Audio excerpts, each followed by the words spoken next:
আসসালামু আলাইকুম রহমতুল্লাহি বারাকাতুহু। আপনারা সবাই কেমন আছেন? আশা করি ভালো আছেন। আমিও আল্লাহর অশেষ রহমতে ভালো আছি।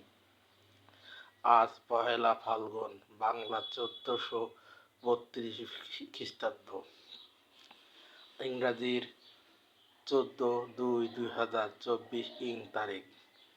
১৪/২/২০২৪ তারিখে বাংলাদেশে সহ বিশ্বের সারা দেশ বিশ্ব ভালোবাসা দিবস পালন করে।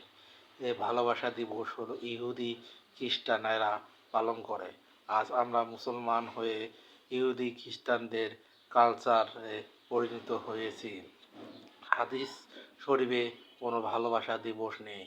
আজ যদি আমরা উদ্যান, বিনোদন পার্ক, চিড়িয়াখানা সব যে জায়গায় যে যাই, তাহলে দেখতে পাবো সব জোড়ায় জোড়া বসে আছে।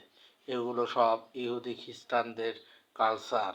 এসব কালচার থেকে আমাদেরকে বেরিয়ে আসতে হবে এবং দিনের পথে চলতে হবে। দিনের পথে না চললে আমাদের আখেরাতে অনেক বড় ক্ষতি হবে। তাই আসুন সবাই আজকের দিনকে আমরা না বলি, দিনের পথে চলি, দিনের পথকে উজ্জ্বল করি, আখেরাতের দিনকে উজ্জ্বলময় করি। আল্লাহ তাআলা যেন আমাদের জান্নাত নসিব করে। এই বলে শেষ করছি। খোদা হাফেজ।